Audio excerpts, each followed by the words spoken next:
L'aéroport de Strasbourg-Ensheim a présenté son bilan de l'année 2009. Résultat, 900 000 passagers ont été perdus depuis 2007. L'année dernière, il n'était plus que 1 040 000 à transiter par l'aéroport alsacien, un déficit que son directeur justifie très simplement. L'aéroport de Strasbourg était un aéroport qui avait deux typologies de passagers. 1 million de passagers qui partaient sur Paris et 1 million de passagers qui voyageaient dans la France ou sur l'Europe. Ce million de passagers qui voyageaient en France et en Europe, je dirais qu'il est toujours présent.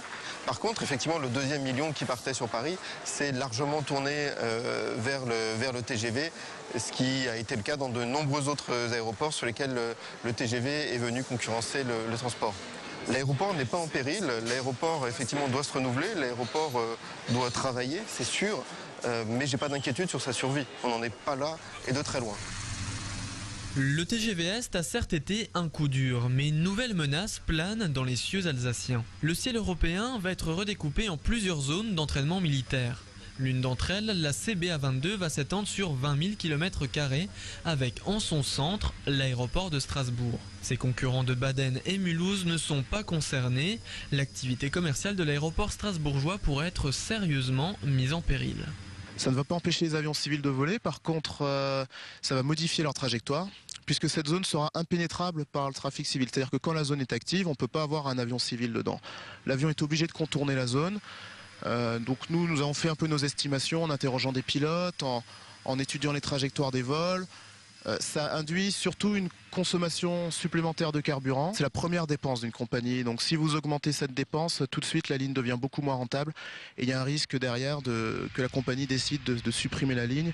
C'est tout de suite des conséquences négatives sur l'emploi et sur l'attractivité de l'aéroport de la région. Pour ne pas entrer en collision avec les appareils militaires, les avions civils devront voler plus bas. C'est plus de carburant, mais aussi plus de nuisances pour les communes alentours. Marcel Clément est vice-président de l'Union fédérale contre les nuisances de l'aéroport de Strasbourg. L'annulation des vols de nuit en 1996, c'était déjà lui. Aujourd'hui, il se bat contre la CBA-22. Moi, j'ai pas d'ordinateur. Hein. Le dispositif actuel et qui est encore en vigueur, avait eu pour conséquence de relever l'altitude des avions. Et avec cette nouvelle méthode, on va de nouveau baisser l'altitude, donc plus de bruit, plus de consommation, plus de pollution, etc. Nous, en tout cas, on rejette absolument ce dispositif.